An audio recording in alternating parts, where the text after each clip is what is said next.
Assalamualaikum warahmatullahi wabarakatuh. Perkenalkan, nama saya Aurelina Putri Noventin dengan NRP akhir 154. Di sini saya akan menjelaskan apa itu laboratorium. Jadi laboratorium sendiri yaitu sebuah ruangan atau fasilitas yang dirancang khusus untuk melakukan eksperimen, penelitian, pengujian, dan analisis ilmiah. Fungsi dari laboratorium sendiri yaitu sebagai tempat untuk melakukan penelitian dan pengembangan, sebagai tempat pembelajaran praktis, untuk menguji kualitas produk dan bahan, untuk menyelidiki dan mengumpulkan bukti dalam kasus kriminal, dan untuk mendiagnosis penyakit dan kondisi medis. Di laboratorium juga ada keselamatan kerja, yaitu pertama yaitu pelatihan. Pelatihan ini pastikan semua pekerjaan laboratorium mendapatkan pelatihan yang memadai tentang prosedur keselamatan, penggunaan peralatan, dan penanganan bahan kimia yang tepat. Yang kedua ada peralatan pelindungan diri atau biasa disebut APD. Pastikan semua pekerja menggunakan APD yang sesuai seperti sarung tangan, kacamata pelindung, jas lab, sepatu keselamatan, dan masker pernafasan jika diperlukan. Dan yang ketiga adalah penanganan bahan kimia. Di sini pastikan bahan kimia disimpan dengan benar dan sesuai dengan petunjuk penyimpanan yang tepat. Yang keempat yaitu ventilasi. Ventilasi di sini pastikan laboratorium memiliki sistem ventilasi yang memadai untuk mengurangi paparan terhadap bahan kimia berbahaya atau gas beracun. Selanjutnya ada pengolahan limbah. Pengolahan limbah ini termasuk bahan kimia yang tidak lagi digunakan, dikelola dengan benar sesuai dengan peraturan dan pedoman yang berlaku. Selanjutnya ada pemeliharaan peralatan. Pemeliharaan peralatan ini pastikan semua peralatan laboratorium seperti alat ukur, alat analisis, dan lain-lain diperiksa secara berkala dan diperbaiki jika diperlukan. Selanjutnya ada tanda peringat dan label. Pastikan semua bahan kimia dan peralatan berbahaya diberi label dengan jelas dan tanda peringatan yang sesuai. Selanjutnya ada prosedur darurat. Tetapkan prosedur darurat yang jelas dan latih kerja dalam tindakan yang harus diambil dalam situasi darurat seperti kebakaran, kebocoran bahan kimia, dan lain-lain. Selanjutnya ada pengawasan dan inspeksi. Ini lakukan pengawasan dan inspeksi rutin untuk memastikan kepatuhan terhadap prosedur, keselamatan, dan identifikasi potensi bahaya.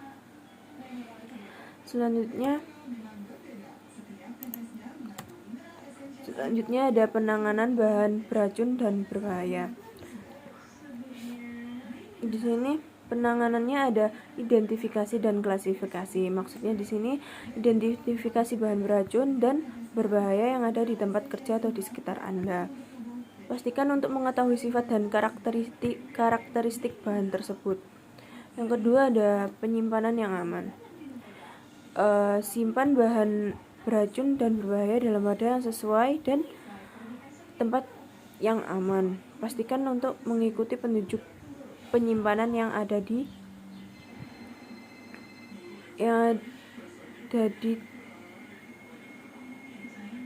tempat yang aman.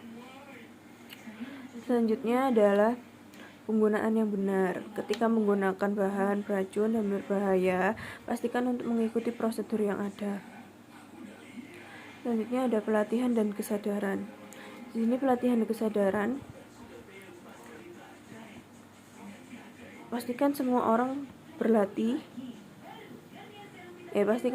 terlibat dalam penanganan bahan beracun dan berbahaya telah menerima pelatihan yang memadai.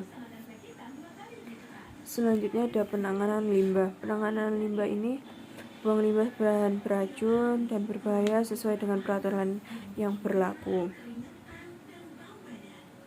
Selanjutnya jika ada darurat dan kecelakaan. siapkan rencana darurat untuk menghadapi kecelakaan atau kebocoran bahan beracun dan berbahaya. Pastikan semua orang itu tahu apa yang harus dilakukan jika dalam situasi darurat tersebut. Oke, selanjutnya ada pengertian ruang lingkup sistem standarisasi laboratorium. Di sini ruang lingkup sistem standarisasi laboratorium itu merujuk pada kumpulan prosedur, metode, pedoman, dan aturan yang digunakan dalam laboratorium untuk memastikan kualitas, keandalan, dan keseragaman hasil pengujian atau analisis. Di sini ada beberapa aspek, yaitu ada standar metode.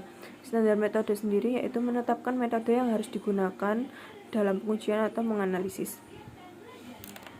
Yang kedua ada standar peralatan.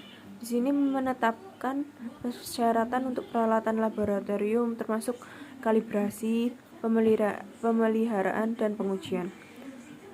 Selanjutnya ada standar bahan revisi, merujuk pada bahan revisi yang digunakan untuk memverifikasi dan mengkalibrasi peralatan laboratorium serta untuk memvalidasi metode analisis.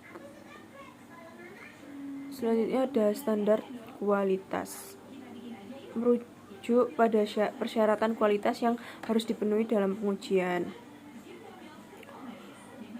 Selanjutnya ada standar keselamatan, yaitu merujuk pada pedoman dan prosedur keselamatan yang harus diikuti dalam laboratorium tersebut. Terus ada standar manajemen. Standar manajemen ini merujuk pada pedoman dan prosedur yang ada. Selanjutnya persyaratan teknis laboratorium, pengujian, dan kalibrasi.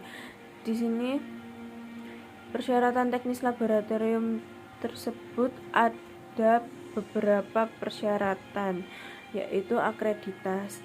Akreditas ini laboratorium, pengujian, dan kalibrasi seringkali harus memperoleh akreditas bahan yang terkait.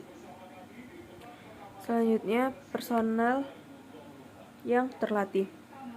Personel terlatih ini harus memiliki personel yang berkualifikasi dalam bidang spesifik pengujian atau kalibrasi yang dilakukan.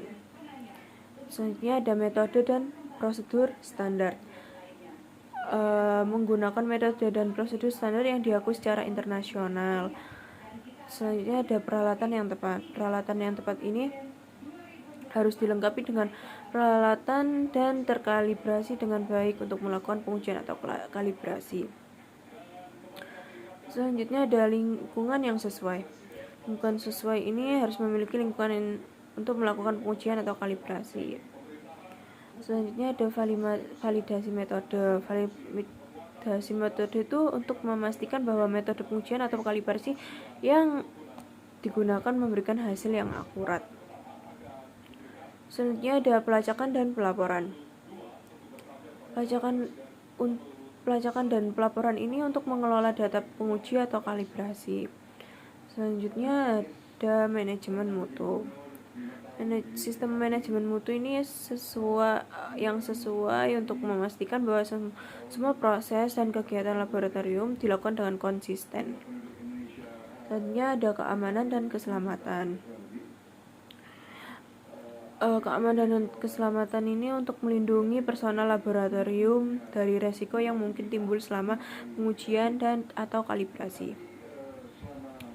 Selanjutnya ada audit dan pemantauan.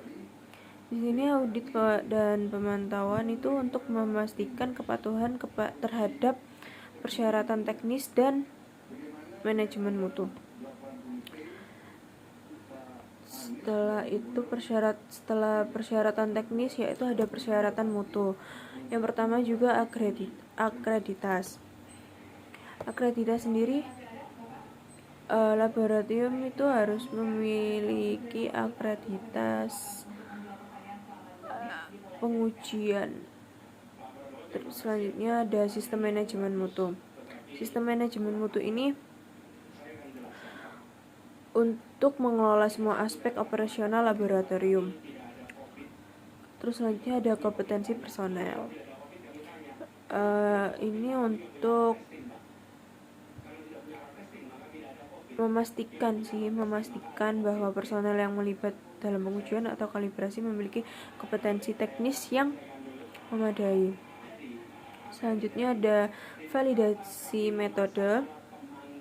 Validasi metode ini untuk memastikan bahwa metode pengujian atau kalibrasi yang digunakan memiliki hasil yang akurat.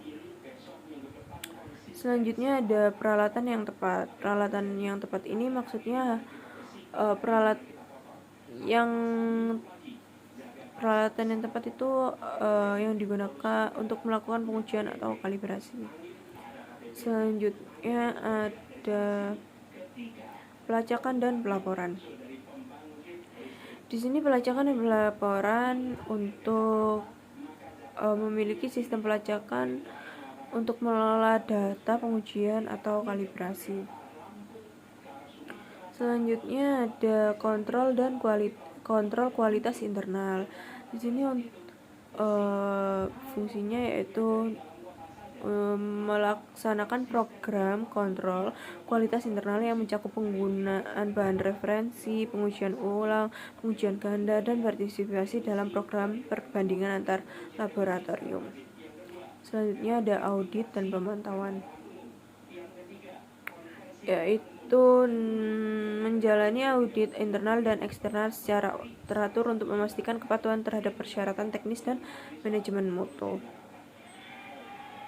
Selanjutnya ada keamanan dan keselamatan, dan ada pelanggan dan kepuasan pelanggan. Setelah ada persyaratan mutu, yaitu ada sistem dokumentasi dan ketelusuran pengukuran pada laboratorium pengujian. Di sini ada prosedur.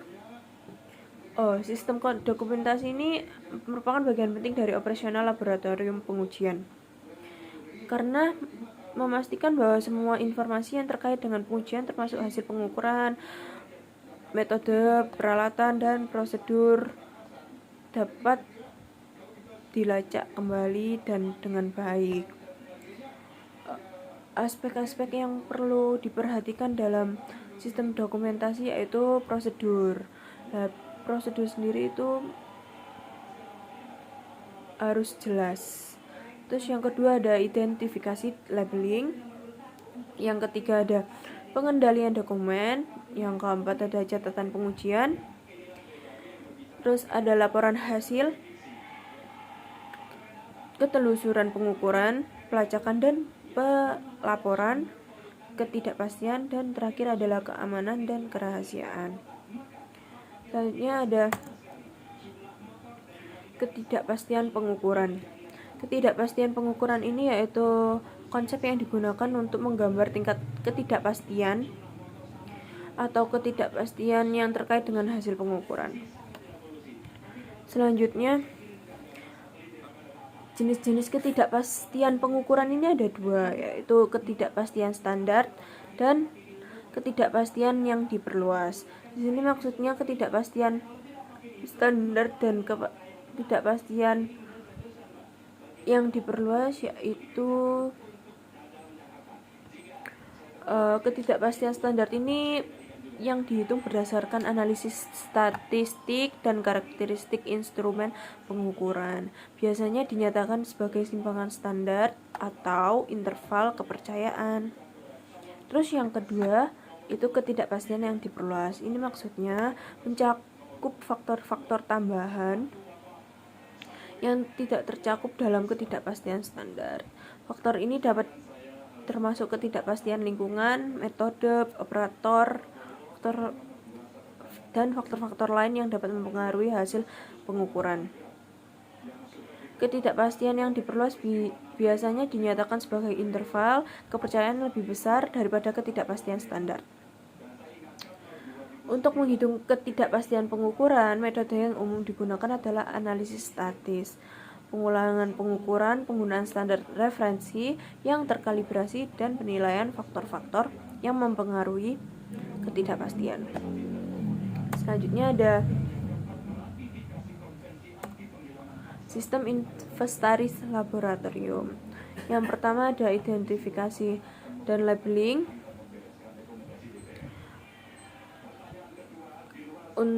Ini gunanya untuk memudahkan pengenalan dan pelacakan barang dan bahan saat diperlukan. Terus yang kedua ada pencatatan dan pembaruan. Di sini pencatatan dan pembaruan harus memiliki catatan yang akurat tentang semua bahan yang dimiliki, meliputi jumlah, lokasi penyimpanan, tanggal pembeli, tanggal kadaluarsa, dan lain-lain. Terus yang ketiga ada pengendalian persediaan. Untuk mengendalikan barang dan bahan, ini melibatkan pengaturan batasan persediaan minimum dan maksimum. Selanjutnya ada penyimpanan yang tepat. Penyimpanan yang tepat ini termasuk penyimpanan dalam kondisi yang sesuai, seperti suhu dan kelembapan yang tepat. Selanjutnya ada pemeliharaan dan kalibrasi. Di sini memerlukan pemeliharaan atau kalibrasi rutin, harus dicatat dan dijadwalkan dengan baik. Ini termasuk peralatan laboratorium, seperti alat ukur, termometer, atau pH meter. Sekian dari saya, jika ada salah kata mohon dimaafkan. Wassalamualaikum warahmatullahi wabarakatuh.